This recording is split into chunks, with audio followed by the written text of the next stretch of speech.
All right. Well, thank you everybody for joining us for this third and last session of the day, where we will be discussing the geopolitical kind of international implications of this conflict.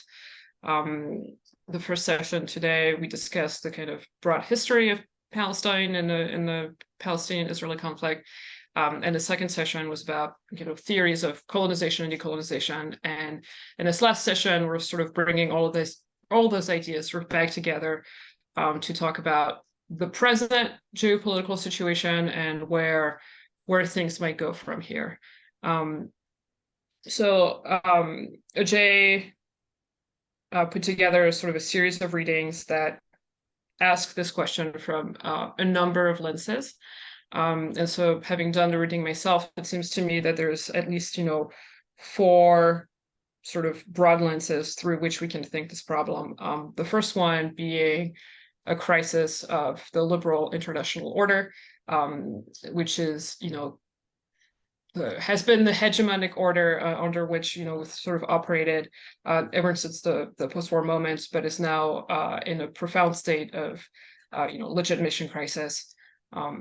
And actually thinking through the session, I was speaking of Habermas, a good idea. Yeah, like thinking of Habermas, which was just mentioned in the tail end of the past session, but also, so I wrote a couple papers on liberal internationalism, so something that's very close to my own research. Emmanuel Wallerstein in 1992 argued that the end of the Cold War, the fall of the Soviet Union, wasn't the triumph of liberalism, but was already also the end of liberalism. And there was a pretty prescient kind of argument, and the argument was saying, well, without the USSR, liberalism has lost its big other, at least the big other against which to define itself in the post-war period, or actually even from the moment, from the moment communism became a global force, and that without it, liberalism would struggle to sort of justify itself. And also adding to that argument, one might say liberalism would also struggle to keep its own imperial connections at bay, or at least to hide its imperial complicities. So all that to say, one lens through which we can think this conflict is a crisis of the liberal world order. Another lens, which is connected, is the rise of a transnational far-right neo-fascist conservative movement, which has many different instantiations in different countries. And Jay and Susie, who's not here today, have written two pieces that we had for reading on this topic. And if his might also have things to say on this particular issue as it pertains to Bangladesh and Israel. So this is another lens in which you think through this conflict. The third one is the issue of climate politics and climate change. And Ajay assigned the A.L. Weisman, who, as part of this forensic architecture group, has done a lot of work showing in very grounded and intricate detail how climate considerations are used and deployed to justify Israeli state policy on one hand, and to justify the disposition of the Palestinian people. So in that sense, climate politics as a tool of colonial politics, but also climate politics as a source of instability and as a source of potential conflicts, not just in the region, but all over the world. And as a source of conflict that becomes increasingly prevalent or urgent or visible, can no longer be ignored, can no longer be pushed back to like, climate change is something that's going to happen in the future. I think most people today are aware that this is not, in fact, the case, that the climate crisis is already here, and incredibly violent. And in that context, the ongoing genocide in Palestine is an example of crisis management, of how the state wants to manage the crisis, and that should have us all be very, very worried, because it's it might be that it is the model that the crisis managers of the world of various, fascist flavors will eventually rely on to manage their surplus populations or the climate change in general. And finally, a last lens or last last lens through which to think this conflict and think through what might happen or what should happen is the question of a renewed left internationalist project, and what that would look like and how like a broad left-wing movement should react to this, and how we should not just in the immediate demand for a ceasefire, but also down the line, how do you organize and how would a left-wing movement organize against this? So here are my kind of 4 proposed, lenses through which we can think of the geopolitics of the conflict. And maybe we can start with a J and the question of neo-fascism or right-wing politics. Sure. I don't know how you want to do this, if there's a particular thing you want to say. Otherwise, I have a few comments or questions for you. Why don't you start your comments and then I'll pick up. I'm not going to have us close read an interview with me. Yeah. I don't know. I guess maybe I don't know if it's the best way to start, but like a good place to start would be your definition of fascism. Oh God. As most of us know, there's been a lot of debate on this. But the way you present it in this interview is that fascism is a crisis of crisis. It's a product of a crisis of crisis management. That's right. Meaning the liberal order, or at least in the West, no longer knows how to manage its own crises. They're quite literally out of control, and fascism is a response to that. Do you want to elaborate more on that? Sure, absolutely. Yeah. First of all, thank you, Audrey. And I don't think you got an introduction, neither did Nafis or Soraya, but Audrey is our resident international relations scholar. Nafis is one of our natural scientists who also specializes in activism, and Soraya is a Middle East specialist, particularly as relates to Iran. Is that fair, Soraya? Good. Okay, so I'm happy to sort of address these things again. I feel like close reading my own thing or even close reading Susie's thing would be a strange activity. So I'll just sort of try to say these things relatively straightforward, although I will repeat just simply the definition I give, because to give a full definition is really would take I teach that for 4 weeks, right? And there are all these debates about whether we should be even using the term fascist or not, or if we, in fact, Susie's piece, right, about Yoram Mazzoni uses the phrase ethnocracy. But the definition I give of fascism that I think is useful in this moment, it's very much what Audrey sort of summarized, right? Right, fascism is a tendency towards a mass right-wing political formation, authoritarian in character, nationalist, and its promotion of class and social harmony in the context of cultural or ethnic homogeneity, and presenting a vision of hierarchical society as utopian. Fascism offers a critique of liberal society from the right, even though liberalism, as we just discussed, often will sort of make way for fascism. Although fascism is often imagined as this to me is very important, as this kind of top-down, this is the way it is in the movies, right? There's the towering leader, and this is also the way it was in Nazi propaganda. Yeah, Behemoth is my favorite book on this topic. In reality, it was a hot mess of different fiefdoms, just sort of fighting it over, and everyone getting a little piece of what they wanted, right? So big business got unions out of the way and got socialists out of the way, and it got massive profits. So they were cool. The military really wanted to refight World War I. They got to do that. I mean, it didn't work out so well, but if we're thinking about the German case, the rump state bureaucracy, right? Even though there really wasn't any more really a legal system in many ways, was empowered, right, to do what it wanted. Police in particular were empowered to do what they want. And what the Nazis wanted. Everyone was like, all right, we maybe don't 100% love this, but okay. What they wanted was the eugenics. They wanted the race science. They wanted the they wanted a Judenrein Europe, right? A Jew-free Europe, a Roma-free Europe, a queer-free Europe, and a socialist-free Europe. One of the ironies, and one of one of the ironies, of course, especially thinking back to the stuff I was teaching at the beginning of today, is that this pretty closely matches what, like, Herzl himself says Zionism would be. I think the really tricky bit for people on the question of what I call neo-fascism, right, to sort of distinguish it. And Toscano, who was just mentioned, it also has written quite extensively on different kinds of ways of thinking about fascism.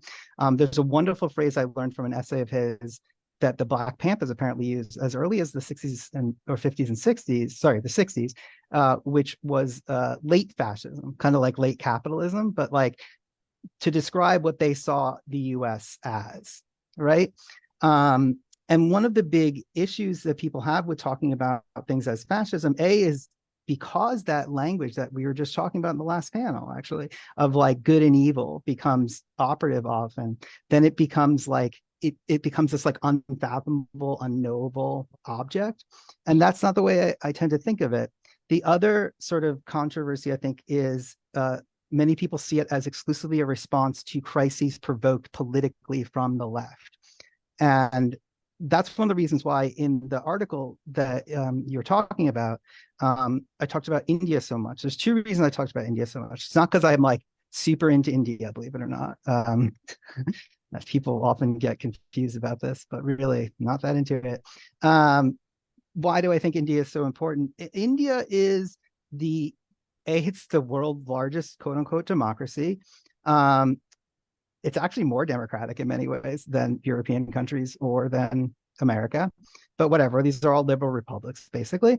And it has gone full fash in a kind of obvious way, in the way that looks like the Mussolini model, or even, yes, the Hitler model, right? That looks like the classic model. They have street irregulars, they have an extreme form of nationalism, eliminationism. They have constant violence. There is the dismantling and the sort of liquidation of any sort of sense of limit or law. And it is a leader state, essentially. I don't see Modi going anywhere without serious overthrow soon. And the other reason that I think that's really important to look at India is that there was no strong left. The left in India, there is a strong left in India regionally, right? In places like Kerala, for example, in places like West Bengal. But in general, right, strong Marxist parties, there's Maoist insurrectionists, but the main force in India that is the counter fascist force, or in like mainstream politics, is the Indian National Congress, which is essentially a vapid empty suit party at this point. At one point, it was basically, as I said earlier, a Fabian socialist party.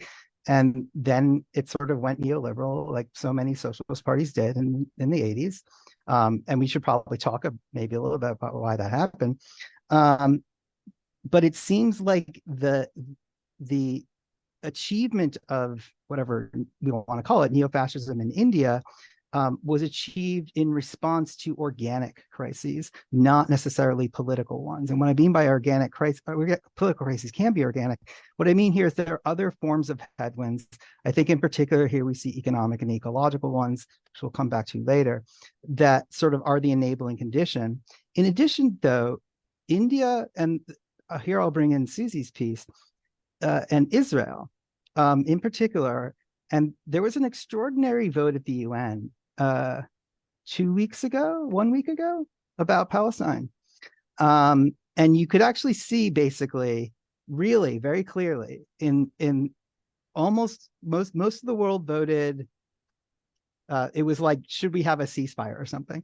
And most of the world was like, yeah, let's do that. Right? It's a pretty, actually, when you think about it rationally, like in a normal way, like this idea of a ceasefire is like a bare minimum. It's not like a maximal demand. It's like a tiny demand, right? And it was seen as perfectly reasonable by the vast majority of people on Earth. The only people to vote against it were, of course, the United States, several United States dependencies, many of which are also far right. Soraya, you can also probably speak to the Philippines as well. They were one of the votes, very far right power now, and very dependent on the United States.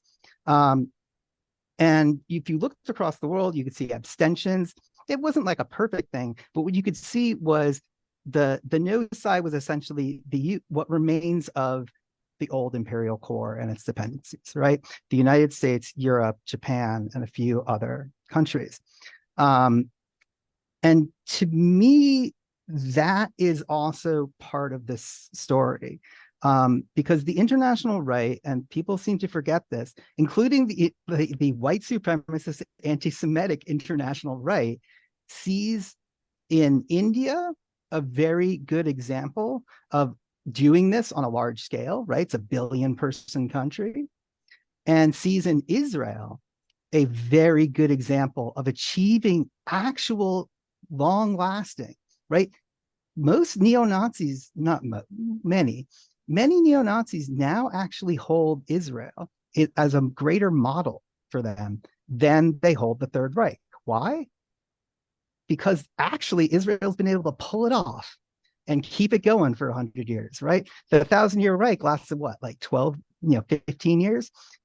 Israel and India are sort of these twin models. And they also talk to each other like this. It's weird. As an Indian Jew, I get invited to these like bizarre Israel-India things because of who I am. And I'm like, y'all have this doesn't make any sense. It's just this sort of confluence of the international far right. And you can also see this in two ways. And then I'll hand it back to you, Audrey. One way you can see it is the way in which far right leaders now, and it's interesting because here in the US, I think there was, an unwarranted enthusiasm around Joe Biden. Joe Biden, to me, if he's sentient, I have no idea. But is the Biden regime, if I can use that term, is essentially just doing the Donald Trump policies, but doing them well, like doing the border wall, actually, et cetera, et cetera, et cetera. So if you think about it in those terms, people like Orban, people like Trump, people like, and now Biden, all the new rising, what do I call them? Call them new right if you want to, call them alt-right if you want to. I like the term neo-fascist, but they all go to Jerusalem, not because they're super into A, Jews, or B, actually, most of them aren't even that religious. Trump sort of claims it, but it's a little bullshitty. But simply because this is, again, a centerpiece, a center model for the global far right, and they're not wrong to do so. Again, when we look at that history, what we see is the development. Early on, people looked at the Israeli right and said, this looks pretty fashy. That's what that Arendt and Einstein letter, plus I think Sidney Hook and a bunch of people on that, right? That's what they were arguing. And in the model, and this is, I think, really hard, I think, especially for Jews, right? Again, Christian Zionists have always been the driving force behind Zionism, like, I don't know, intellectually at least, and certainly monetarily now.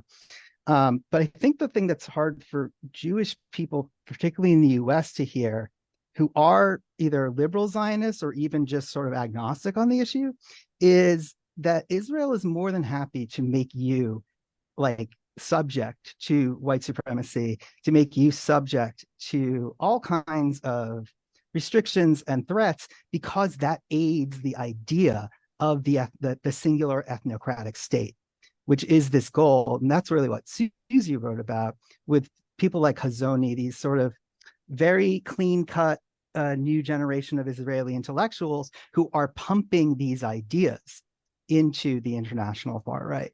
So if you think about Israel as sort of a model and an idea factory, and India as sort of a crowning achievement, and they're both tied at the hip to, of course, good old USA.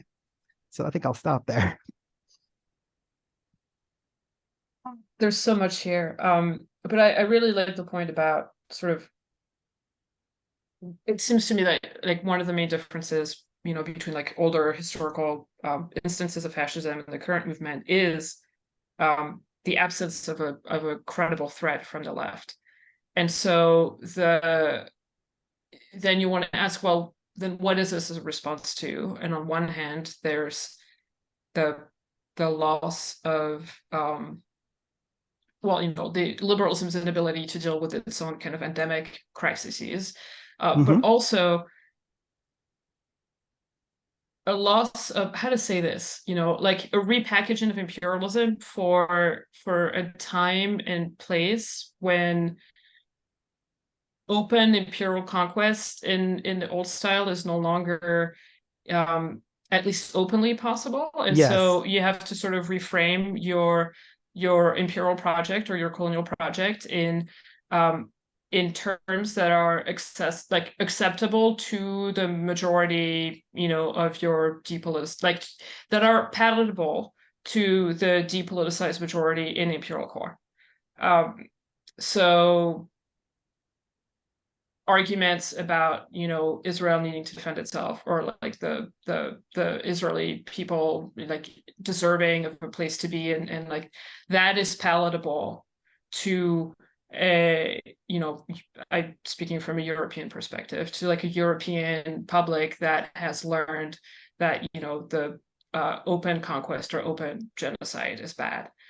So you kind of have to present it in a different way, and but like that is successful to an extent.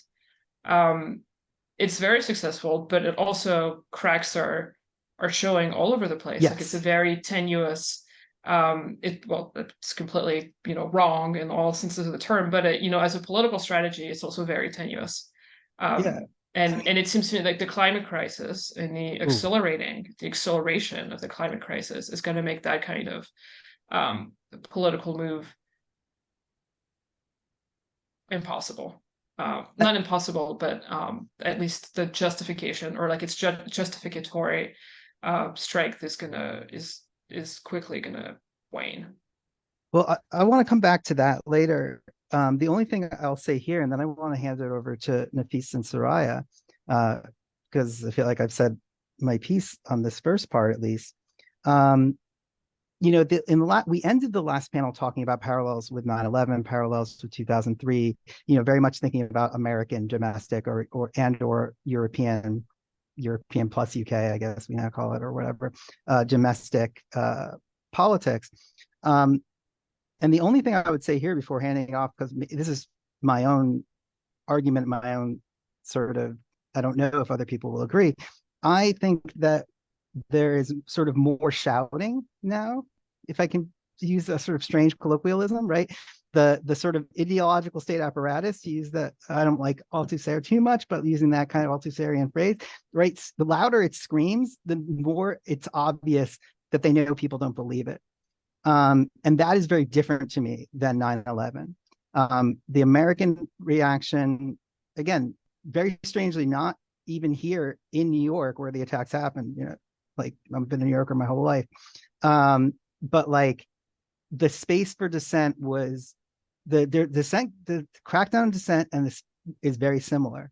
But the space for ideologically for people to be like, I do not believe in this, is just vastly greater today than it was 20 years ago now.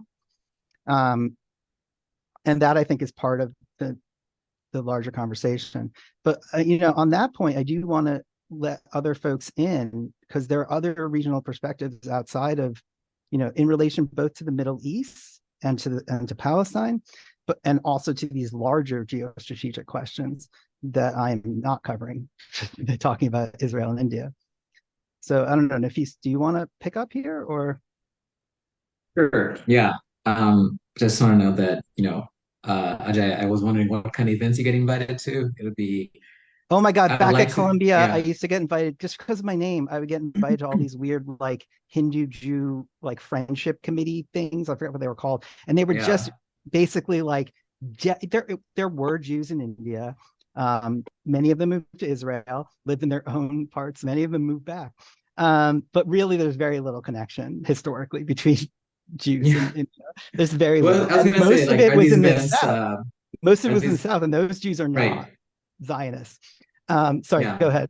I was They're gonna just say these Muslim events hate were like events. fronts for APAC and Yeah, Hebrew they're American APAC. Foundation They're sort crossover. of the American right attaching itself to the Indian right, attaching it to. Right. So it's sort of the alignment of Christian, whatever you want to call it, Christian nationalism, Hindutva, and Zionism as like these things all work together. And actually, yeah, they do. That's true. But they would try to pretend it was like because of our deep cultural resonance or something else. Like, what the fuck are you guys talking about? Yeah.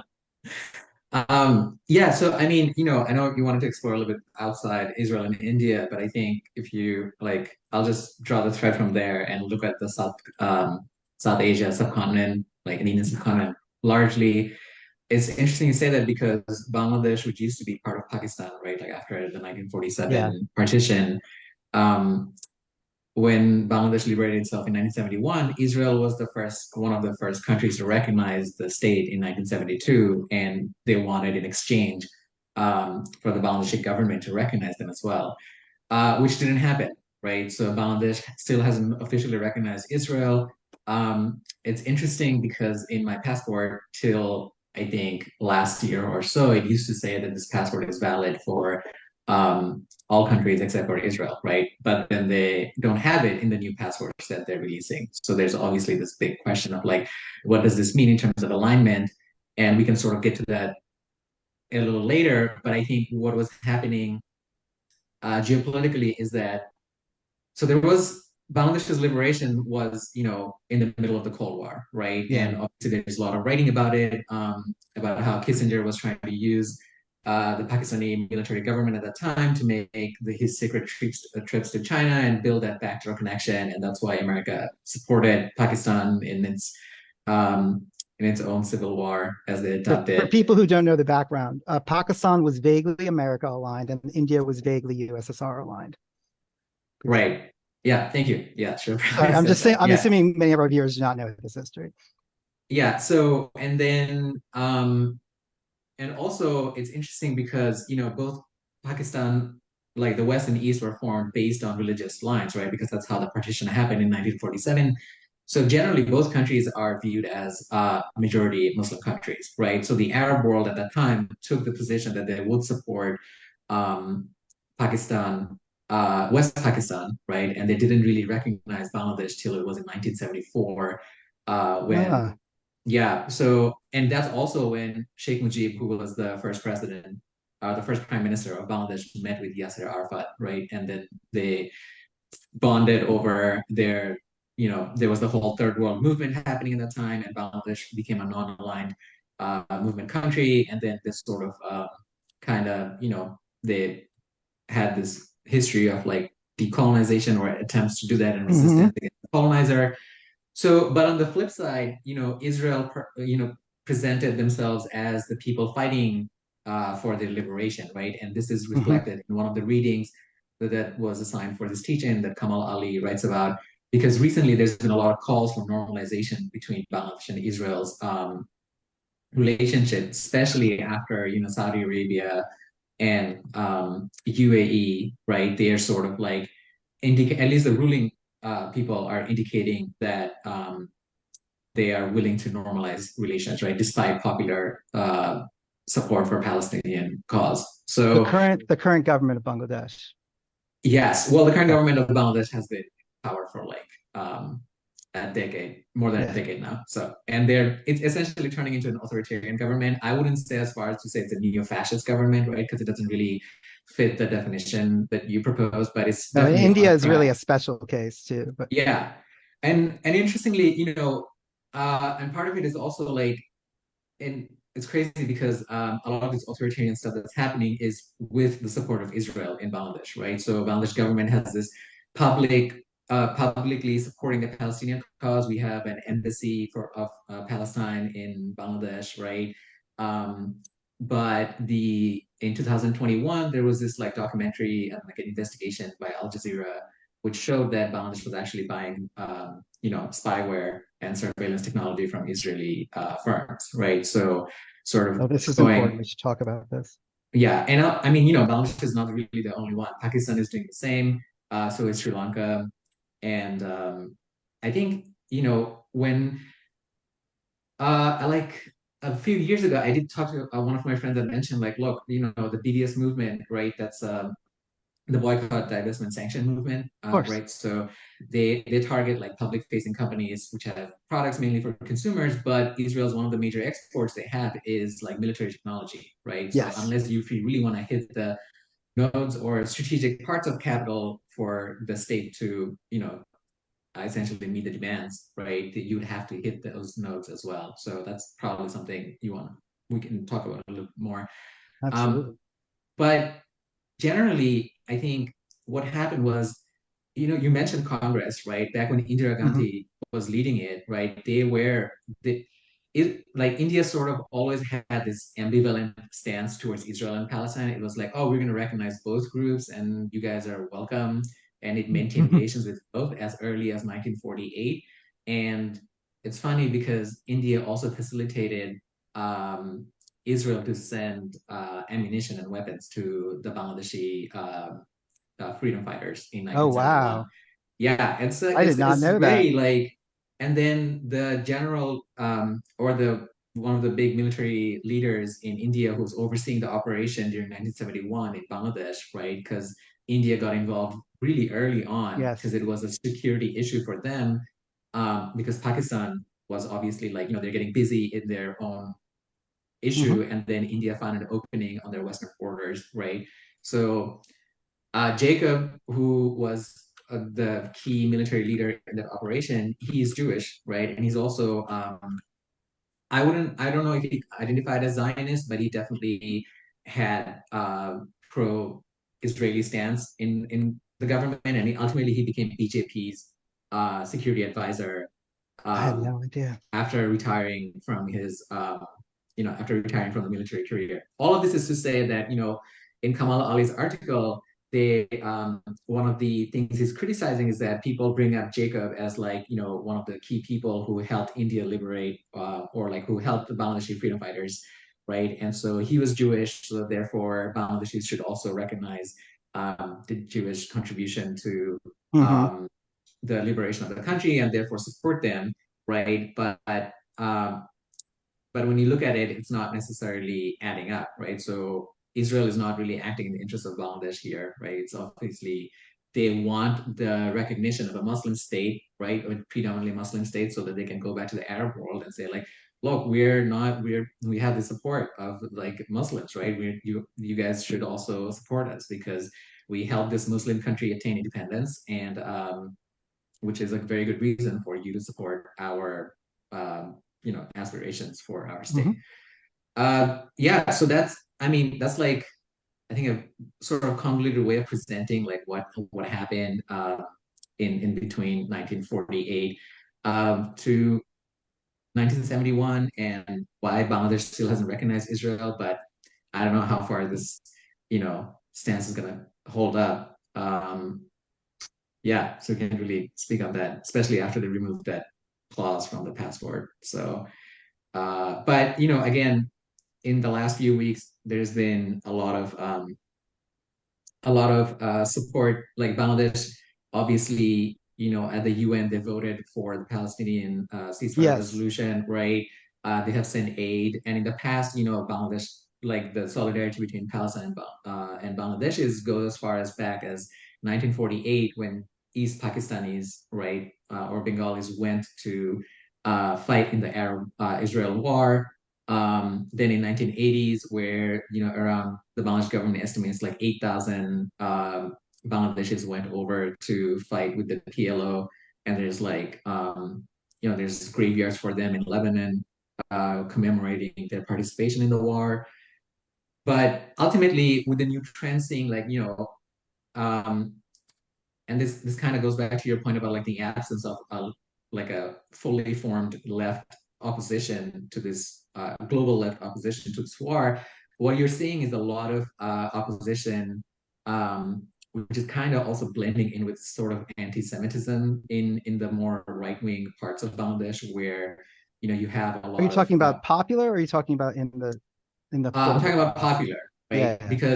Because currently, unfortunately, the major opposition right now to the current Bangladeshi government is a right-wing Islamic movement, Yeah, right? they So, campaign on my street sometimes. oh really? That's kind of wild. Because there's But so many overseas voters here. that is true. Yeah. Yeah, Anyway, yeah. But you are seeing there's definitely certainly some form of there's obviously the small leftist groups who are calling for more aid to be sent to Palestine. But it really, the what grabs media attention is you see like a lot of young men who are involved with parties like Hafazat, which is a big Islamic Sharia law movement in Bangladesh. They're sort of asking the Bangladesh government to send the military, or Bangladeshi army over to Palestine to aid in their cause. So it's a little wild it seems a to little talk about that. far-fetched, to be honest. Yeah, for sure. Anyway, so I'll stop there and then I hand it mean, over to I Soraya or definitely, Ajay yeah. or I was Audrey. just going to say, I want to Yeah. come back because when we do get to the climate questions and geopolitics that surround that, I mean, Bangladesh is very famous for being very much at the forefront of many of the global South's demands around climate. So I wonder how that fits into this bigger sort of tension issue. And the only other thing I thought of that I forgot to mention in the sort of India-Israel bit is because you mentioned those passports and things. India's revised citizenship laws are based on Israeli citizenship laws. Again, looking to Israel as a model of how to do it and get away with it, right? How to actually achieve genocide, ethnic cleansing, whatever, achieving an ethnocracy and holding on to it. And really, that's very important. But Soraya, please. Can I ask Nafisa a question? Is that possible? I'm It's fascinated. I'm open. fascinated by this because, as much as the Iranians claim that their arch enemy are the Israelis, right? You just have the history of the Iran-Iraq War where Iranians bought arms from the Israelis, and Right. And it's us. and yeah, and I think that there were all this stuff released about these Israeli engineers that were helping the Iranian military in the beginning of the 80s, and they got protection from Khomeini and so on and so forth. Is there any, from what you have read or what you have heard about the rapprochement between Bangladesh and Israel? Because if the removal of that particular phrase from the passport, it suggests to me that they were perhaps setting the groundwork for, another sort of a kind of agreement between both countries. Do you know of anything of that sort? So there's nothing public. Obviously, when the documentary came out in 21 about the sale of the surveillance technology that created a lot of uproar, but the uproar was not necessarily targeted to the Israeli part. It was more about like, okay, the government is like, you know, suppressing freedom of expression, and Bangladesh recently passed a bunch of very restrictive what they call Digital Security Act to monitor the dissidents or opposition. Um, I don't. I mean, there was an article in Haaretz, the Israeli newspaper, Yeah. following that investigation, where an Israeli company said that they nixed a deal, right? So in response to that investigation, but the government has always maintained that they're not buying anything. And then the investigation also said the government officials who were part of the deal had signed a non-disclosure agreement, right? Um, on the flip side, we actually do have Palestinian like people from PA, and Mahmoud Abbas has come to Bangladesh a bunch of times, and we have Palestinian military officers trained in Bangladesh to some extent in the institutes, and we have some Palestinian students in the medical universities and stuff. So that part is definitely, Bangladesh is still like we're friends with Palestine. We don't have an Israeli embassy, right? But again, there is a lot of It's sort of like a realignment. legacy.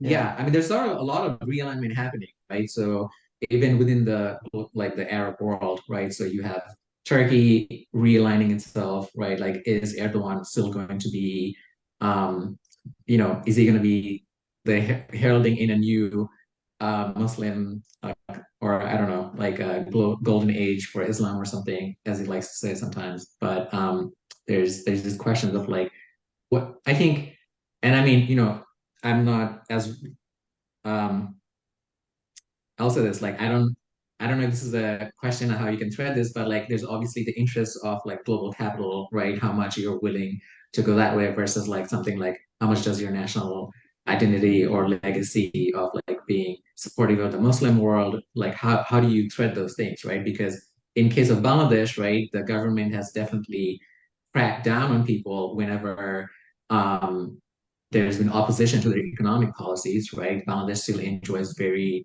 strong economic ties with India, right? Even though Modi is a fascist and, you know, and hates Muslims. yeah, exactly. And Bangladesh is a Muslim majority country. So when Modi came to Bangladesh, there was like mass protest, and the government crackdown was very much like, they weren't going to let anything come in the way of like the deals that Bangladesh was making with India, right? But then when it doesn't really harm Bangladesh's capital interests, right, like supporting Palestine right now, or like just saying like, oh, we're a Muslim nation, like going to the OIC, the Organization of Islamic Countries. Bangladesh was a pretty active participant there. So maintaining that identity versus like, if you threaten our economic interests, there's the identity is like not really a priority there, right? Sorry, that was like more than what you asked for. That's very good. Well, I'm just curious because like when I'm thinking of like, first of all, I'm going to make a comment to you, Ajay, about the Filipinos. Okay, but that's a side that's a side Please, one. let's do it. Yeah. Well, the way that you presented it is as if the Filipinos just bowed down before the Biden administration. Or Oh no, I didn't mean to imply that. Okay, okay. In fact, I know there's three great people. Okay, they lost No, I three know. people, and there was a pushback and stuff. There were Filipinos who went before the Israeli embassy and sort of course. Oh no. Yeah. I just meant, why does the Filipino government vote with the U.S.? It's because of the Well, colonialism. in all honesty, they did abstain, right? Oh, right. They did abstain. Sorry, Okay. I'm counting the abstentions as basically we don't want to piss off the U.S. Thank you very much. Yes, but I think, geopolitics is basically, well, show me the money, right? And a lot of these Filipino workers are relying on remittance. So this is very important. For their foreign workers, right? A lot of Filipinos gain their livelihood from working abroad. And so, in particular in the Middle East for male workers. I've written a lot about this actually. Yeah. Yeah. So I was just going back to Nafis. Do you know of Bangladeshi foreign workers who go to Israel to work? No, because I mean, the change in passport has been so recent. I don't know. Actually, they mostly go to the Middle East, right? And there was like a large population who went to Lebanon, but I don't know if there's actual people migrating to Israel or even crossing the border to work there, because I don't think they would be able to. One thing on this sort of capital versus identity question, this is really interesting to me. Again, maybe this feels abstract to people. I really hope it doesn't. If you look at the response of the Gulfi regimes, right, the Mashreq Emirates, right, like Qatar and UAE and stuff like this, right? These are they're very conservative governments. B, they're very aligned with the United States, right? They're like, we are best buds, right? And it is actually very shocking. And I feel like this speaks to the disconnect you were just talking about in the piece between sort of popular and then what the government is, right?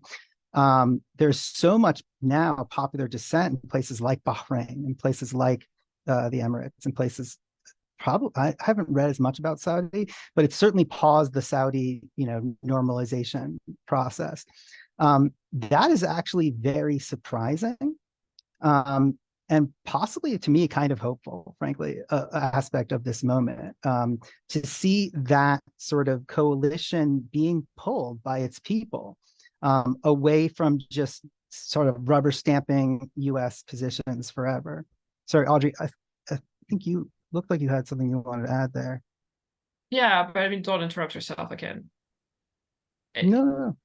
As a, very casual observer of all this, and by casual, I mean, um, anyway, it seemed, what I'm hearing through this conversation and like, watching the news and reading the news, lately is, there's I don't like using this term, but there's an elite position, like No, it's fine. elites in whatever, in various countries, intellectual elites, political elites, capitalist elites of various sorts that are, seeing the writing on the wall of the climate crisis. And I keep going back to your Yeah, I'll do it. the piece about, we're not all in this together. They're seeing the writing on the wall, and they know that the current situation is profoundly unstable, and they make, the very pragmatic calculus of, we're going to do whatever it takes to keep our position of power, and if it means aligning with the worst of the worst, then we are willing to do it. And it seems that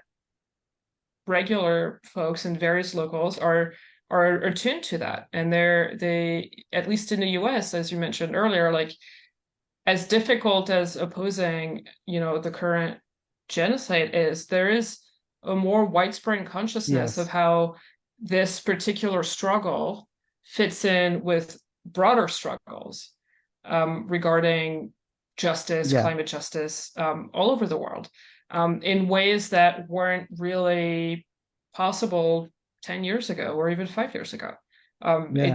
It seems that the pandemic, among other things, has led to, not just in Europe but all over the world, to like people like becoming conscious of the fact that like there is a not insignificant part of the political apparatus that is willing to sacrifice massive amounts of people, be it through genocide or repression or abandonment, or whether it's abandonment to climate crisis, or abandonment to COVID, or to to neglect. So it is one of the more hopeful aspects of this moment. The more hopeless aspect of this is that we're lacking organization. Yes. The thing that was very interesting about Susie's piece is that it really highlights the extent to the which right this is kind organized. of like transnational right-wing movement is organized. They have think tanks, they have conferences, they have like branded conferences in different countries. There's funders with very deep pockets. And even though the movement I'm not sure I want to call it a movement, or at least there's a question mark here, because it's, well, I guess, do you want to call it a movement, or at least, or it's funny to call a thing that whose end game, if we are, I don't want to yet maybe transition fully into the climate, because that really, I'll just go off like a crazy person, because I just wrote 400 pages on it. But like, and I want to make sure Soraya gets to say the things she wanted to say as well. The thing I'll say that is funny about it, there is in Jeff Mann's book, right, that he calls it climate behemoth. I actually think that's what he would call climate leviathan is actually climate behemoth. That's a theoretical dispute.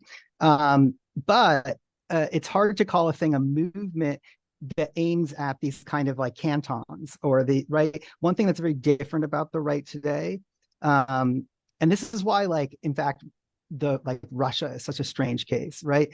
Russia is kind of like a, I hate to say it, what's the word? Like post-Soviet Russia, right, has launched this ground war in Europe.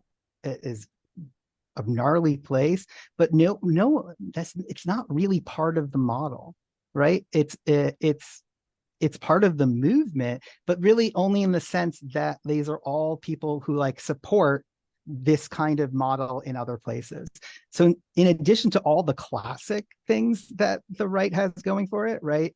A favorite description of this comes from Gramsci, where he's just like, look, here's the right has money. It has people who don't need to work all the time to earn, to earn a living. And right, it always has access to power. Even the far right, which capital doesn't always love, right? Capital can be like, yo, can you guys simmer down? Right. So the right has all those advantages.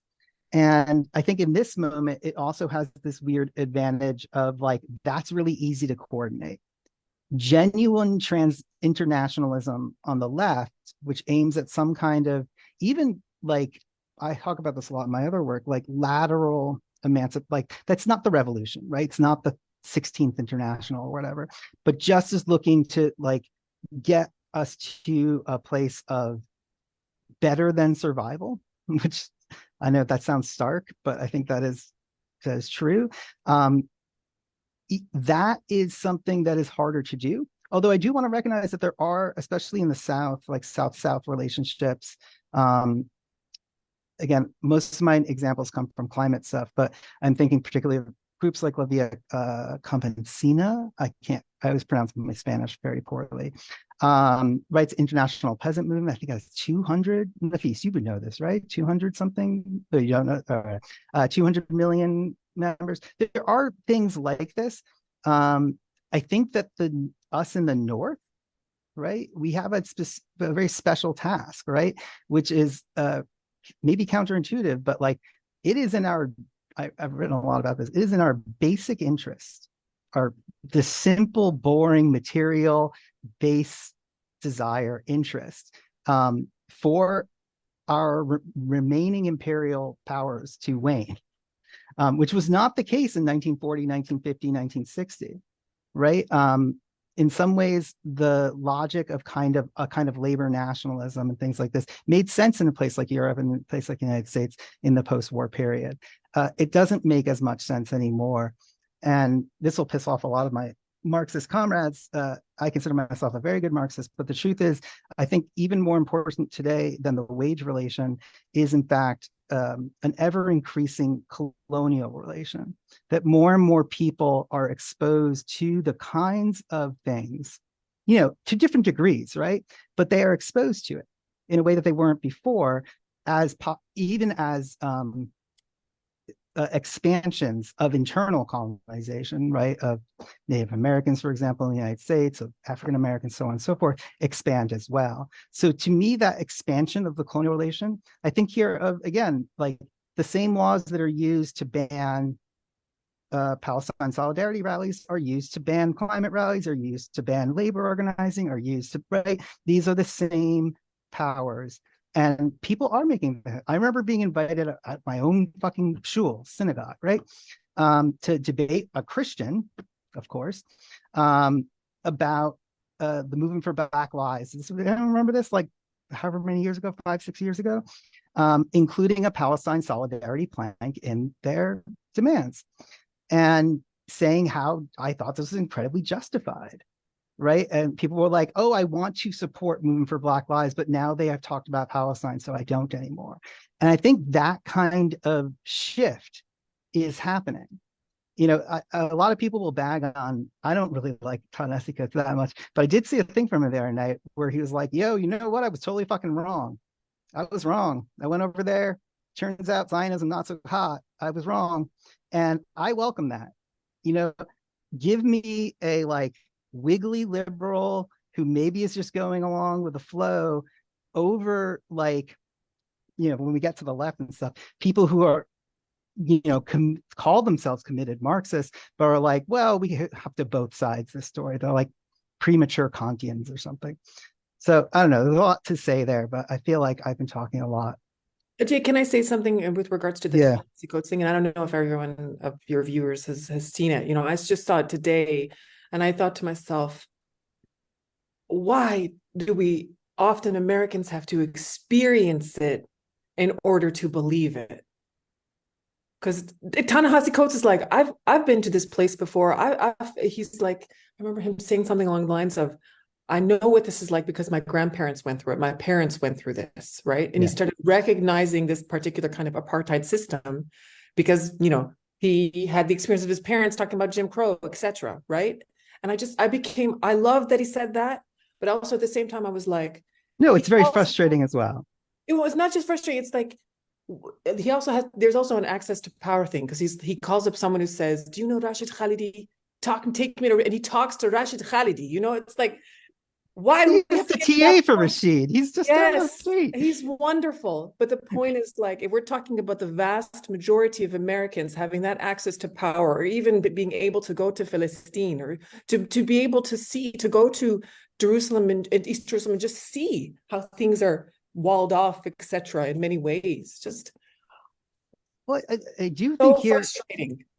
like, I don't want to always fall back on my, I feel like today I've really been falling back on all of my anti-colonial background, but I'm happy to fall back on my critical theoretical background and say, like, this is partly a media effect. This is partly a class effect. This is ideology at work, right?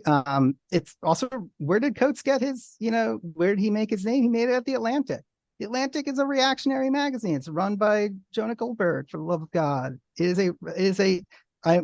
the 18 whatever, it was moderately a left-wing magazine, right, about the abolition of slavery.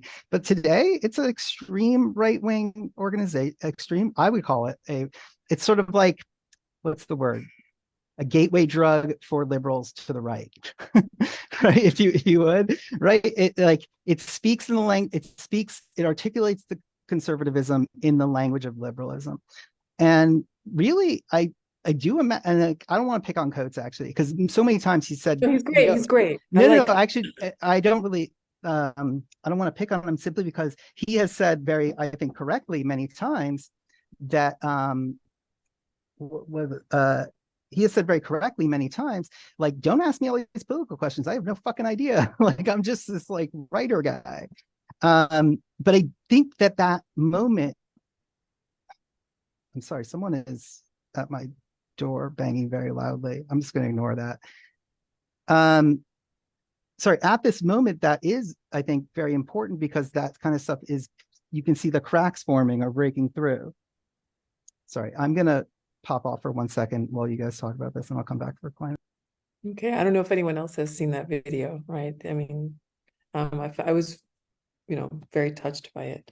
But I wonder if when Jay comes back, we can start talking about these Gulf states and their response to, their reaction to what has been happening in Palestine, in particular in Gaza, and in particular the language of not talking about the occupation, right? Being so scared to.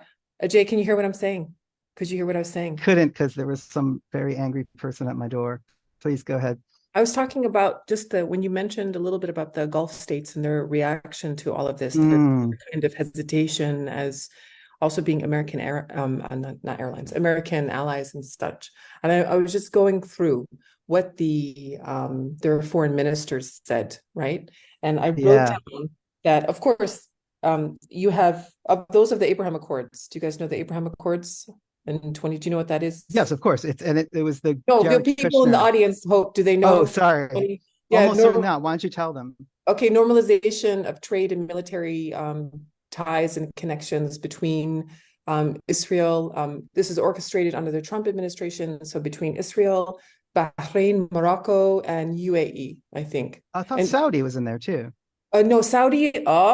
Saudi is more recent. Saudi is more recent. Yes. No, 2020 is, I think, just UAE was the first, and then Bahrain and Morocco, right? And I just was following what the foreign minister said, and the language of, we got to protect civilians. These are attacks on civilians. Bahrain, Egypt, Morocco, UAE, civilians. Right? The only people to mention any violation of rights, the Qataris and the Kuwaitis are the ones mentioning the occupation, right? But it just so incredibly frustrating, because that for instance, in Morocco, they're allowing for the first times some of these demonstrations, right? They're allowing it in Bahrain, and they're allowing it. And Max, I think, and Barnaby spoke this earlier, right? The first new protests since the Sisi regime in Egypt have been started as Palestine solidarity, but have really broken into not just a single issue, but a much broader register.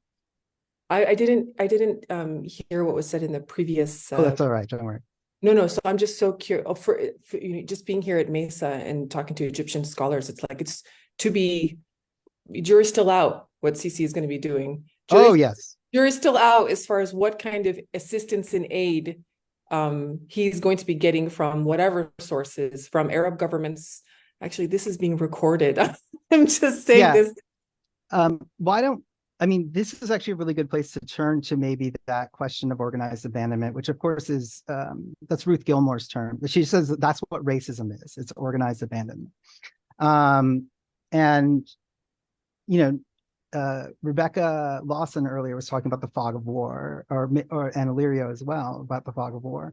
And so it's hard to know exactly what's real and what's not, but one of the plans that apparently has been floated is, and this does seem consistent, frankly, again, the part of my brain that actually does do military strategy, like if you look at what Israel is doing, right, they have slowly cut off the north. Now they've encircled Gaza City from the south.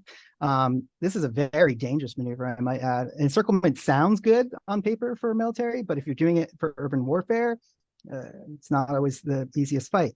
But one of the people often like, what's the end game there? Like, what are you going to do? And one of the end games that has clearly been floated, in fact, I believe the Israeli government has confirmed this, but not said it's like definitely the end game. One of them is to offer through the IMF. Now we're getting into the structures that govern, right? The IMF would offer a dramatic haircut or even elimination of Egyptian debt in return for accepting a permanent refugee population of 1 to 2 million Palestinians in the Sinai, yes. Which is ironic on 800 levels. But who's the Israeli historian? He's in exile, the one at Exeter. Ilan Pape. No, Ilan Pape. He's the one who he mentioned this. There was when he was first doing his work, he was talking about a particular document, a military document, which talked about this long-term goal of. Well, so this idea of transfer now we're back to the first session, goes all the way back to early Zionist writing that you can transfer, or that the Arabs will just move to all the other Arab countries, right? They're like, look, you've got 10 of them, go over there. It's a very funny way of thinking about the world, I have to say, and also very racist. They knew this would inflame sentiments that were not currently inflamed against Jews that were happily living in places like Alexandria and places like Baghdad. They knew this would ruin their lives. And they knew that those people would end up in Israel and be staunch supporters. They were like, great. And, one thing I left out of the previous panel was during the period of immigration from Europe, many Zionists would send back, speaking of eugenics, they would send back anyone they considered to be a poor genetic stock. I don't know how else to put it, including, I'm talking about Jews here, not Arabs. And when we think about things like the long history of colonialism, we see, to me, what's happening in Gaza and the West Bank is very much closer to these kinds of regimes where it is basically like, let's just kind of get you out of the way. What's the bare minimum we can do to keep you out of our mess? And maybe here is where we can enter some of those, pointed questions, Audrey, that you were asking about things like climate. The other thing to mention about this moment is there is very large, and I think this is different than the sort of somewhat symbolic votes that one saw in the 70s and 80s. There are, especially amongst left-wing left-wing governments in South America, for example, we see a lot of people just straight up, right? Bolivia to me is like one of the models for the global left right now. Bolivia has just said no more diplomatic ties. Many other countries are removing their ambassadors and or giving the PA or the PLO, what is PLO? We haven't around anymore, whatever, giving the PA access to those sites. The PA is kind of itself a decrepit liberal sort of, what's the word, comprador liberal institution, with very little legitimacy in Israeli society, or sorry, in Palestinian society. So we do see that sort of convergence globally. And yes, on the climate question, which many people might think is bizarre, but to me, it's everything. And that phrase, right, crisis management, I took this from Klaus Oath, right? Crisis of crisis management. And I do think that the sort of people who are deeply invested in the so-called rules-based international order are freaking out right now, because it's clear that a lot of things aren't going to work and they're going to have to do more. And Gustavo Petro, the president of Colombia, recently elected, put a really interesting statement out where he's like, look, when I look at Palestine, I see what they're planning for us. And, you know, how they will deal with us, not as like an open war or something, but how many of us will be shunted into, you know, eco-apartheid, so on and so forth. How many people will be abandoned. We're looking at a world right now where we have more refugees than at any time since the Second World War, and we may have crossed that line. I would have to check my stats. And we're looking at tomorrow, I don't mean tomorrow 10 years, I mean 2, 3, 4, 5 years, that we're looking at hundreds of millions, even a billion more refugees. So if we're thinking about things like refugee camps and how they will be contained, how they will be controlled, if we're thinking about things like the Frontex border agency in Europe, or we're thinking about the US border, right, with Mexico, which is the world's largest detention center, bigger per capita and percentage than China. That's 1 billion people. We're only 300 something in this country, right? Like that kind of thing is already happening.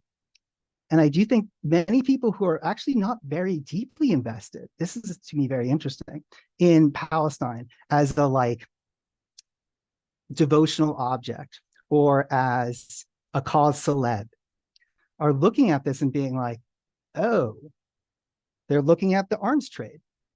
They're looking at looking at the strategy, the laws, the tactics, and saying, oh, that could work. And one of the major sort of successes, if I can even say, of this moment is the delegitimation of many of the Israeli claims about security technology. So Israel has been selling its principle, I would say, in many ways, export. People talk about startup nation bullshit, whatever.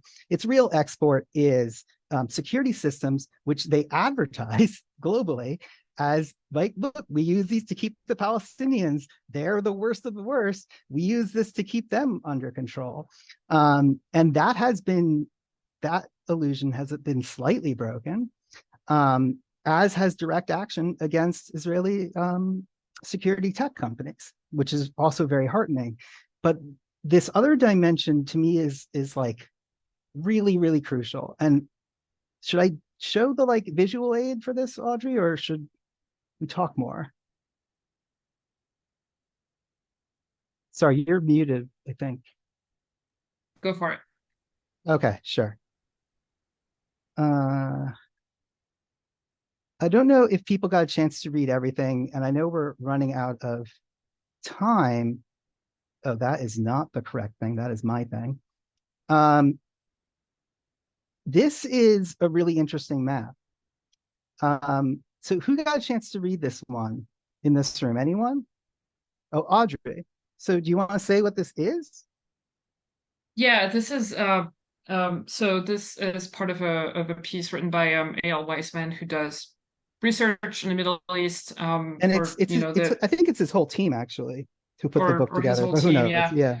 One of whom works with us, Shimri. But this article in particular sort of highlights the relation and the interconnection between specifically the climate in general, but in this specific case, desertification, or the desert, like the boundaries of the desert.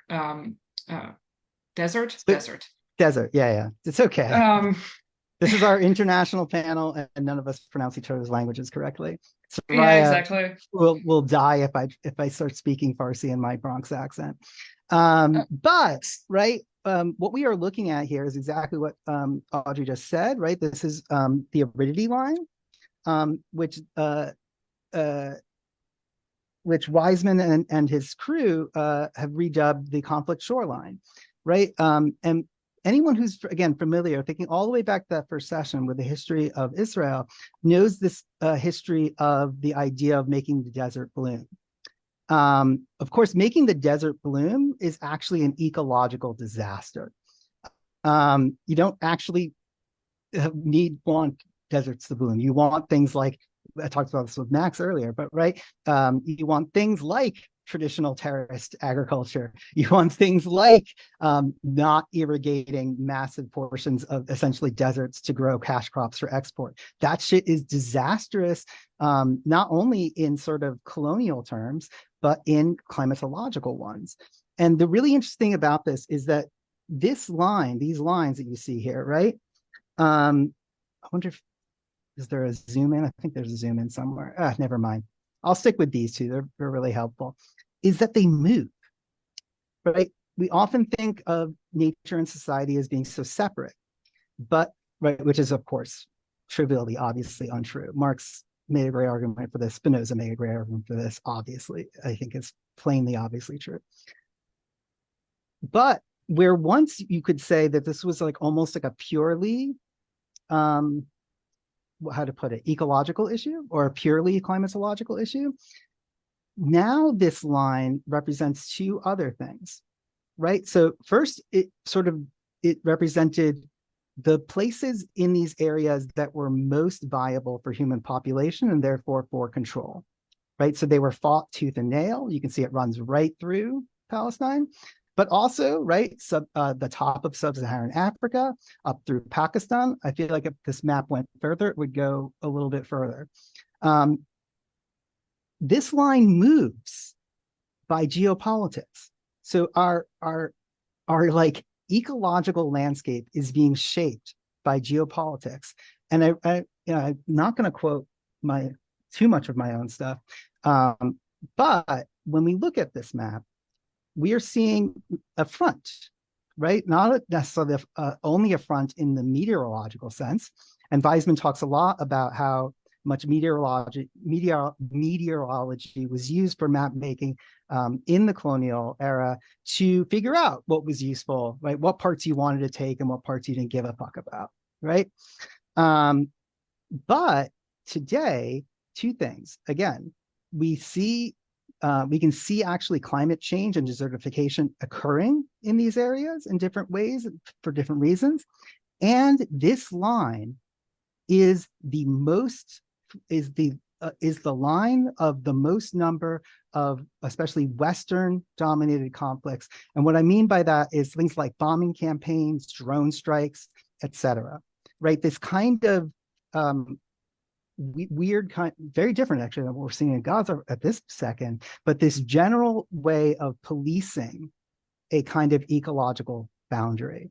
And this is, I think, what gives a lot of teeth to what someone like Petro is saying, because this is literally, again, I'll use the sort of double entendre or whatever, but like you could say it's a front in the sense of a weather front, but it's also a front.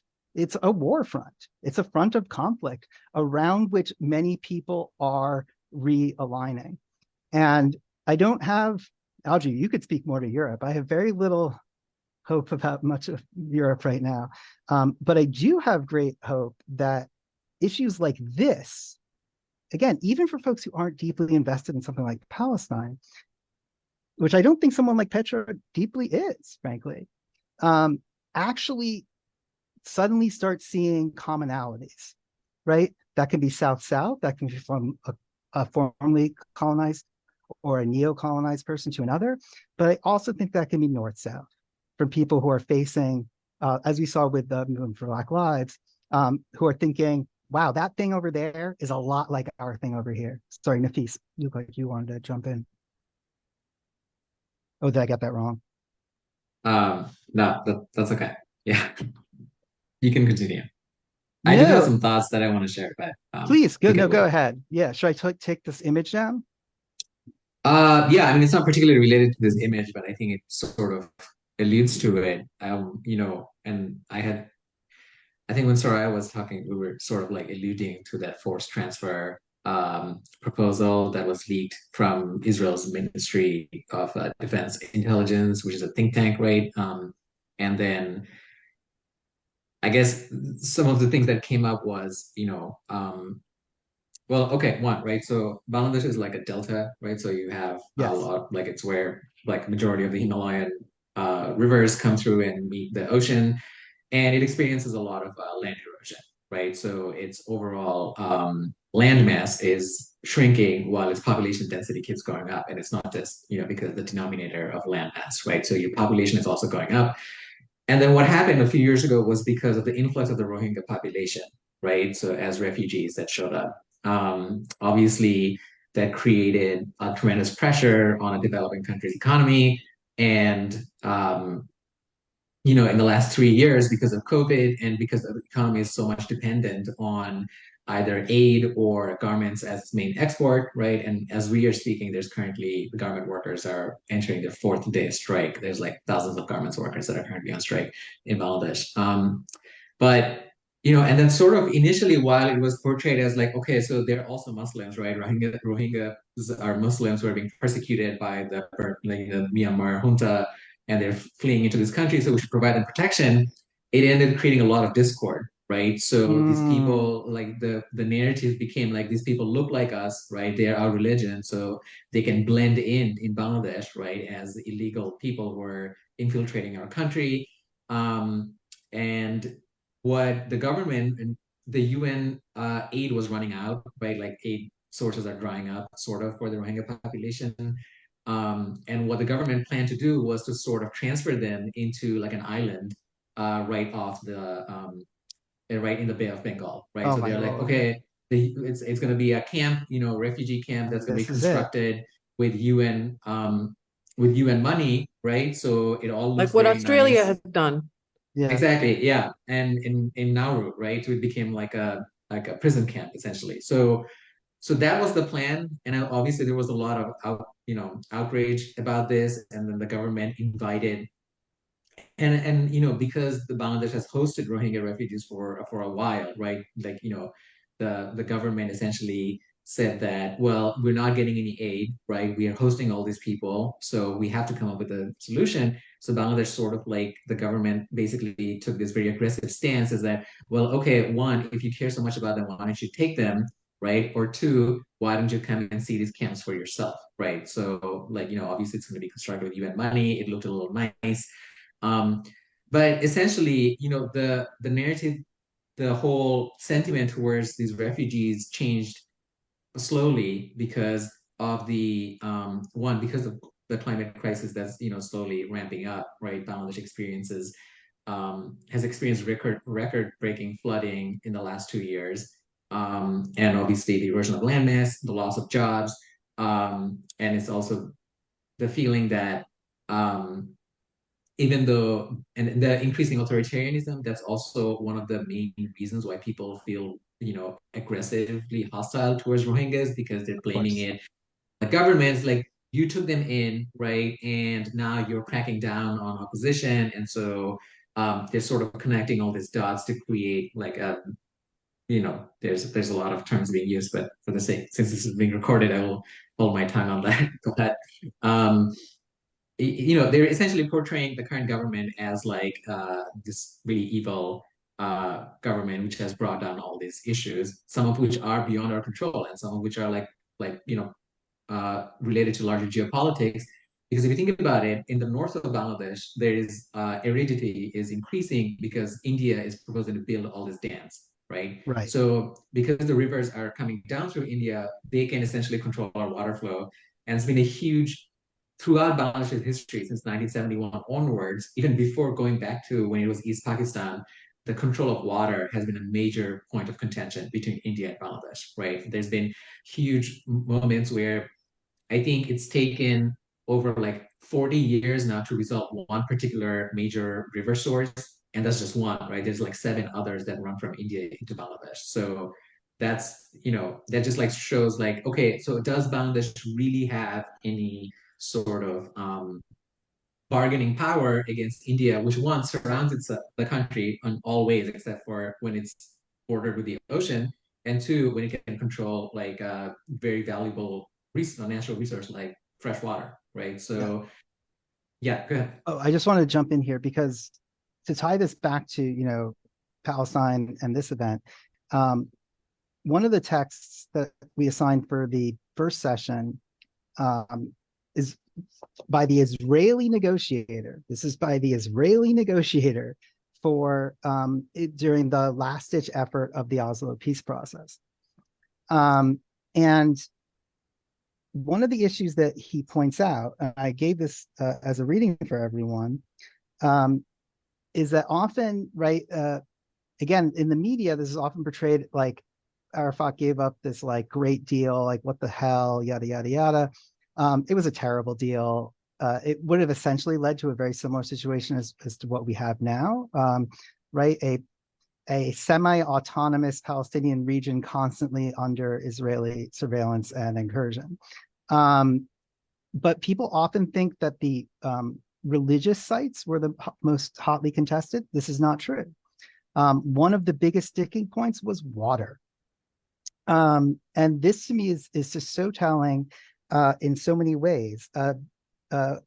Shimon Peres and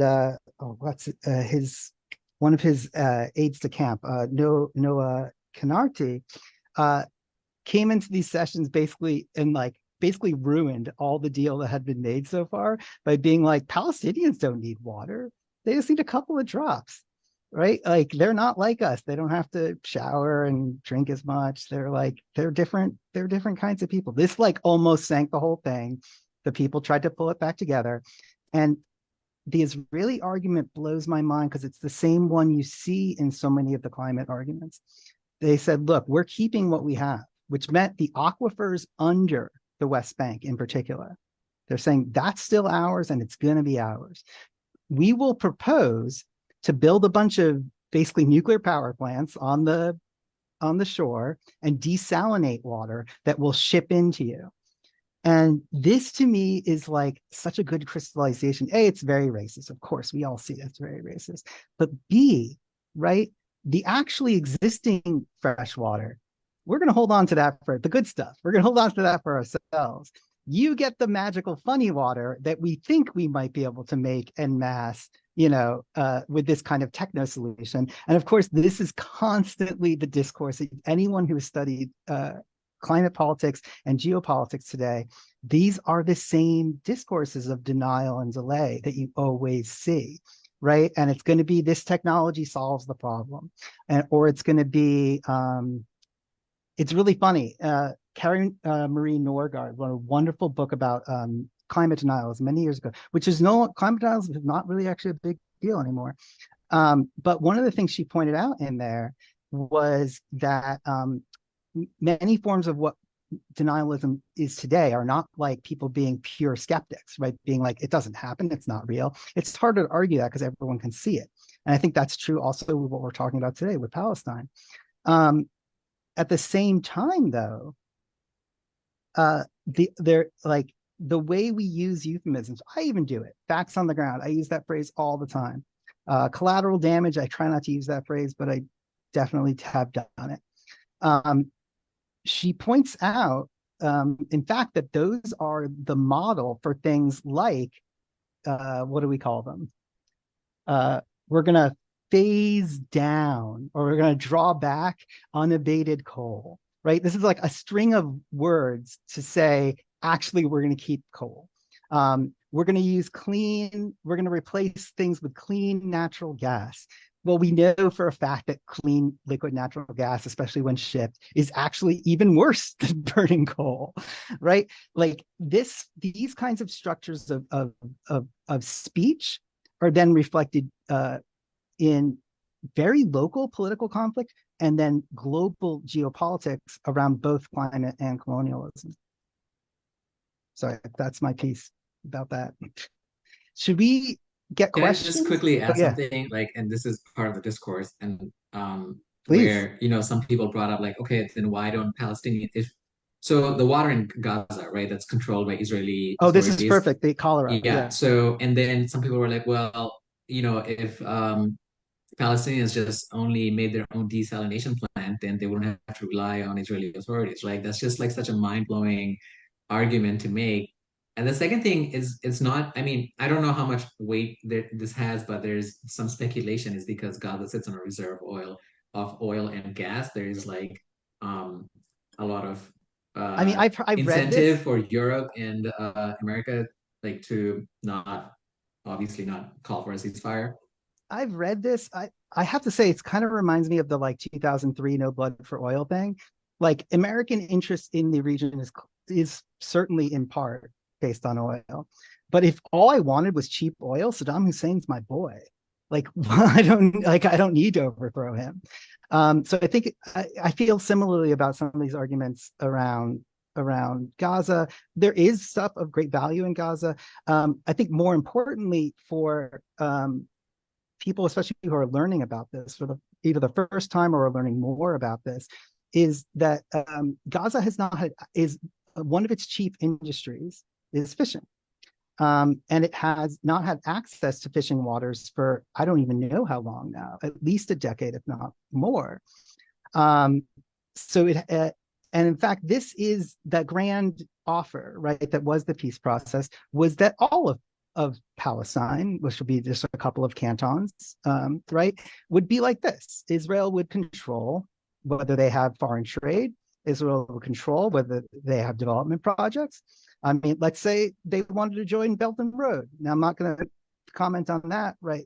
One way or the other, but Israel would get to make that decision, and I doubt they would let them. China's role in this is very interesting, right? More than happy to buy Israeli weapons.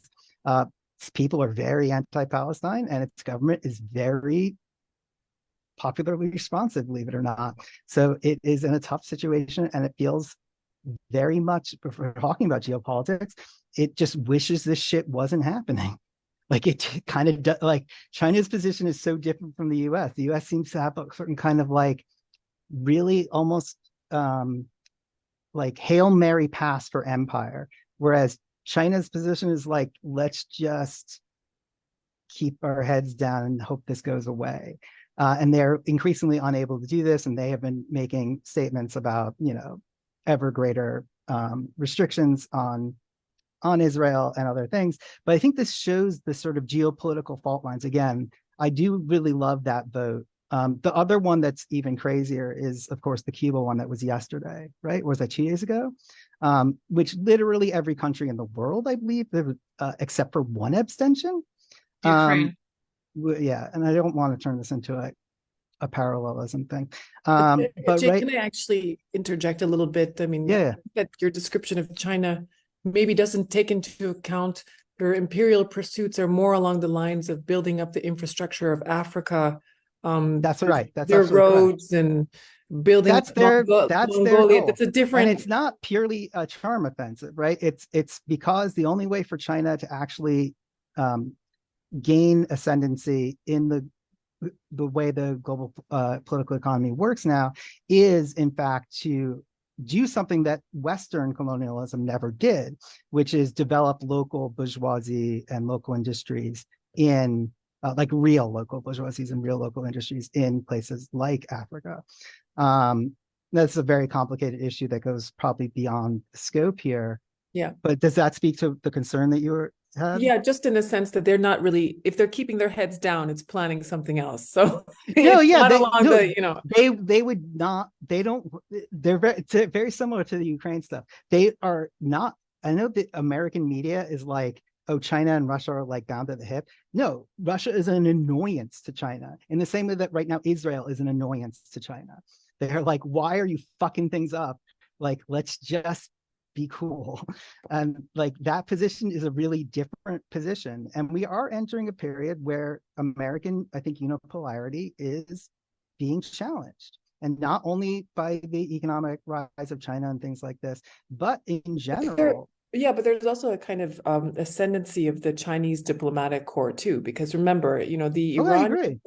The Iranians and the Saudis, I think for the past 6 or 7 years, they were not speaking to each other. And this rapprochement that happened between the Saudis, where the foreign Oh minister, yeah, the Chinese it brokered was the that. Chinese that brokered it. So, But also that's not terrible for conflict in the region. Like a Saudi-Israel rapprochement would be to cast basically Palestinians to the sea or to Sinai, as the case may be. A China brokered Saudi-Iran peace agreement essentially ends a bunch of proxy wars across the region. yes, but then there's that whole domestic thing. I mean, there's that Wow. whole Yeah, it's a complicated. hard, Anyhow, yeah. I'll be quiet. No, you shouldn't be quiet. Audrey, I'm wondering if you have final thoughts or questions before maybe we open it up for other folks for student questions.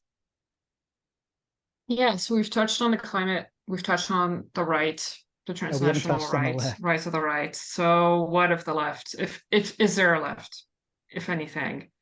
And you know, it's speaking, so, you know, being in the US and observing this from the US and looking at the, you know, the internal US conversation on this issue. The levers of power through which you Everyone's could tired. through which you could potentially think that, you know, like the population, like, because a majority of Americans is in favor of a ceasefire, apparently, including on the Including right, most Republicans. including Republicans. But the levers of transfer between that popular will or fought and like the actual governing apparatus is so broken that it's Yeah, very difficult to turn that into, you know, a change in position. Like that deciding foreign policy apparatus is completely divorced from any kind of like popular will, however you want to construe it. Given that, given how that do we democracy think? is a farce, yes. Yeah, how do we, you know, how is the left to like constitute itself in a meaningful way? And I guess there's, you know, kind of international solidarity with, you know, various conflicts, but also a kind of internal, uh, you It's a know, very the tough question. union density is at its lowest. It's around, I think, 11%. Yeah, I So think it's anyway, actually lower than that. It depends what you count, but yeah, I it's mean, bad. That is the point. It's bad and continues to go down. Um, I feel like I should let other people go first. I've been answering so many things. I mean, you know, I Yeah, am, Nafis, you do a lot, but for lack of a better term, I think I'm more optimistic because I do feel like yeah, I'm in the thick of things. Um, I organize with the I'm Democratic also Socialists of optimistic. America, right? And you know, and I also work in the labor movement, so I have sort of like have some idea about like where the labor movement is and where DSA and other activist groups are, right? So generally, I think there is some reckoning, and I don't think I'm the only one, but people, there is generally an understanding like this time it's a little different because we periodically, since we have seen again and again Israeli aggression on Palestinians, and like whether it's 2021 or 2018, right? And usually there's been sort of either like a shrug or like small anti-war movements.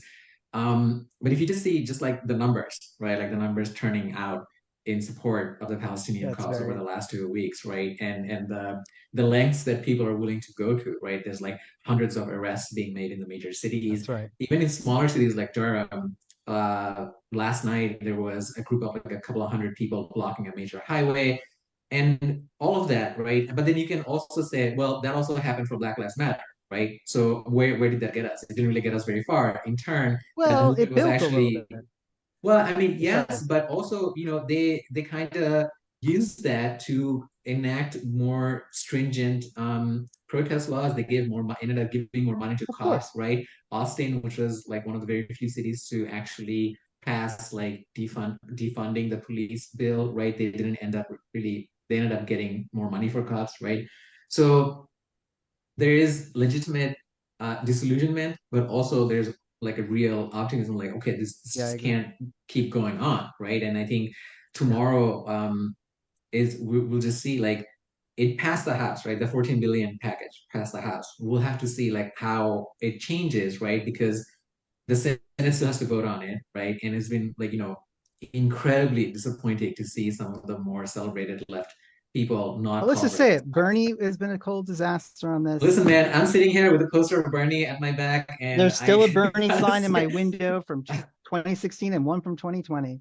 But yeah, but that's the thing. It's like what Audrey is saying. Like even the people out in the streets, the representatives, quote unquote representatives of the people, are not responding to it, right?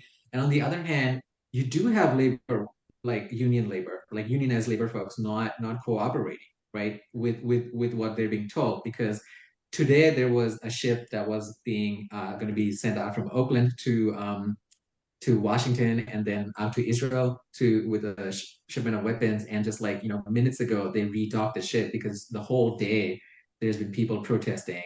And in 2021, the same thing happened. The International Longshore Workers Union, they refused to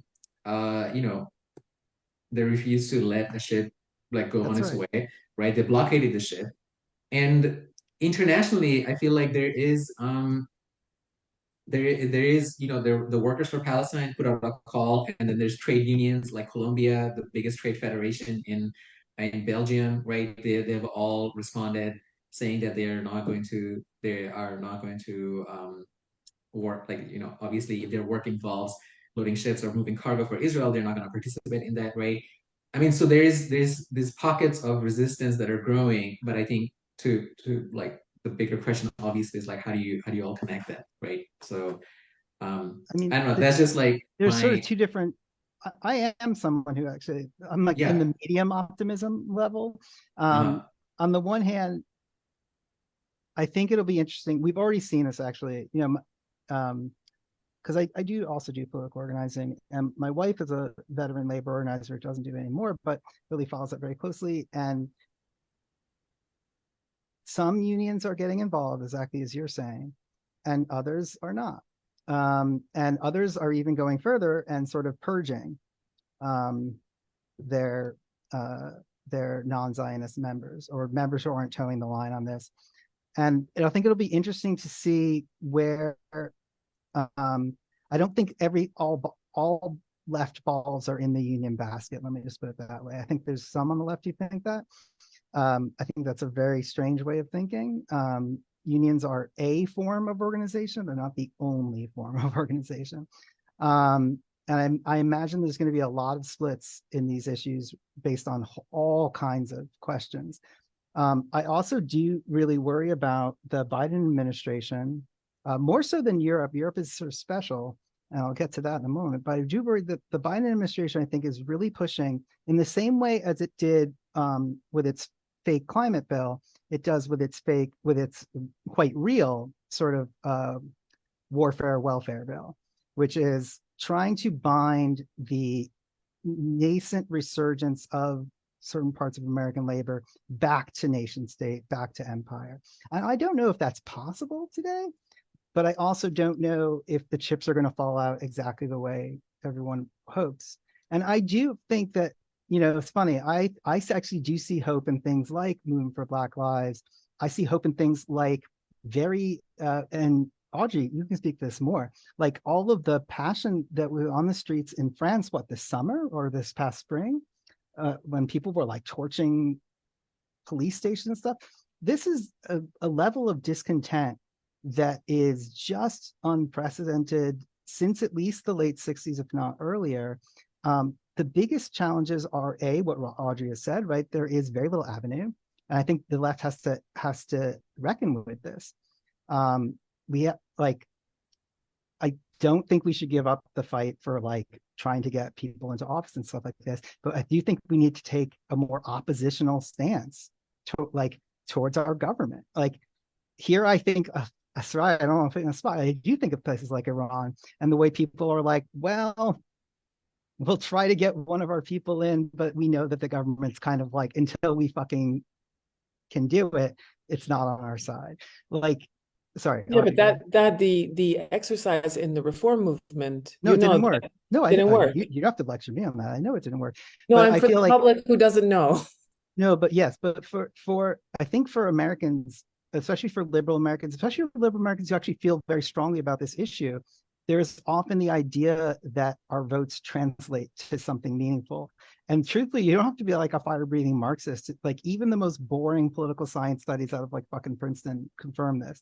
Like popular opinion does not translate to policy pretty much on any issue across the board. I really wish it did, because if you look at the polling, particularly on things like climate, in fact, it is shockingly high what the number of stuff that people are like, yes, I would support that for dealing with ecological problems. Sorry, apologies. Yeah, I guess on the French stuff, there is a tremendous amount of discontent. Macron is like incredibly unpopular with like every possible demographic you can think of. They like, you know, there's an article of the French Constitution, the Article 49.3, where you can force through a law without a vote in Parliament. And like Macron now just routinely appeals to it, like almost on a weekly basis, to pass through incredibly liberticide Yes. policies, like just like day in, day out. So, you know, in French political culture, the streets, the idea of revolution is very prevalent. The idea of going and protesting in the street is very prevalent. But the kind of neoliberal governing apparatus just is not responding to it. It's incapable of responding to it, like in a meaningful Right. sense of like ascending to those demands. Like Macron's been, you know, from the very beginning of his presidency, he's been facing protest movements for all sorts of stuff.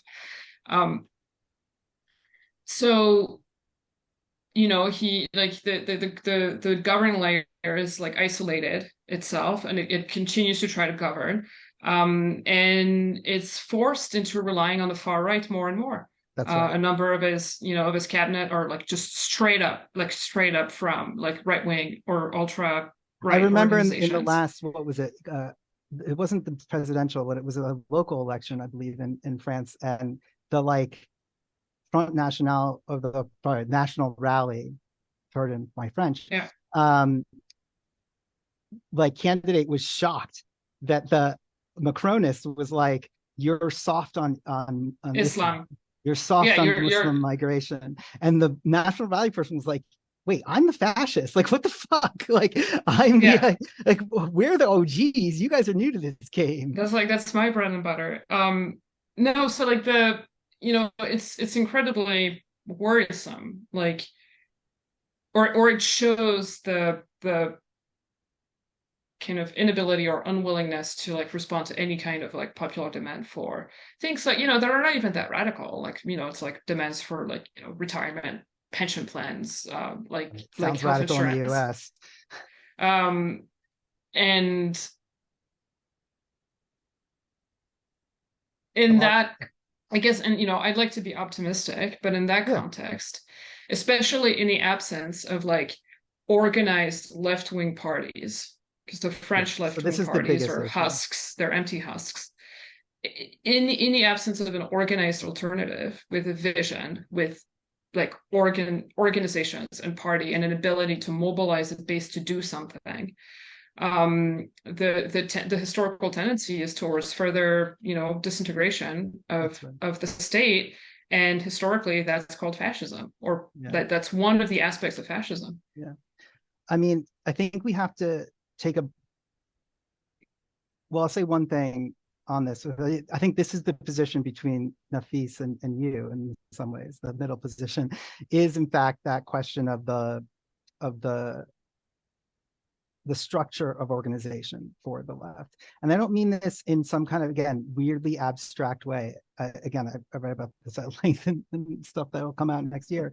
But like, just the ordinary work that we can see from some of these movements that exist in places like Latin America and places like Africa and places like Asia, that can be done in the North, that don't have to look exactly like the parties of yesterday, don't have to look exactly like the internationals of yesterday, but they are possible. And I think that one of the things that is hopeful about this moment, if there's anything, I don't even know if that's hopeful, honestly, because truthfully, we are facing, right, a very active genocidal moment, right?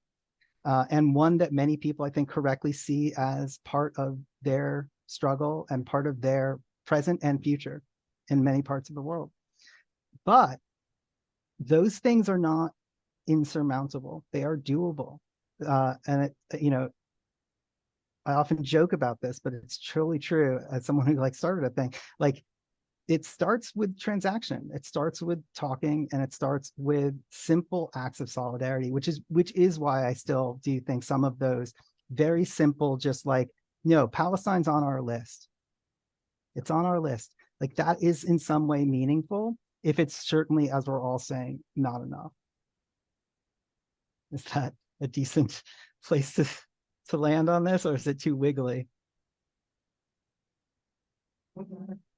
No, I think it makes sense. I mean, and I would say it's one of the litmus tests, or it should be, for any kind of radical progressive politics. I agree with that. Solidarity with Palestine should be the marker, or the guidepost from which to rethink international solidarity for the present moment.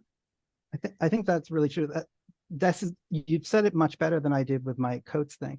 What I was going for with that was, I take a wiggly liberal who understands that suddenly he's implicated in this, versus the most well-read Marxist who's waving a red flag and all this bullshit, and it's well, it's very complicated and we can't and you should support both sides, right? I've seen this kind of weird confluence occur in the past 3-4 weeks, where some of the most left-wing people actually take a step back, and some people who are very unideological, honestly, most American, not liberal elites, ordinary people who identify as small c conservative, small c liberal, aren't particularly ideological. That to me is a place of deep hope, or possibility at least. I think on that, we do have to pause just for a couple of minutes so everyone can regroup, and the people who are joining back for the final Q&A can join back. Audrey, do you have a final word to say before we do that? Soraya? No, I think we've covered it. I'm relieved that you're hopeful, because I'm trying, man. I'm at Mesa in Montreal, and I'm around all of these professors of Middle Eastern studies, and just let's do why the Academy is not actually radical in another session. No, I mean, we can't. A lot of these people are sort of struggling to maintain their jobs. No, I understand that. They're struggling to find jobs. I said that at the. I will. This is a good place to stop, at least before the final Q&A, which is for students and others, and final thoughts from people throughout the day.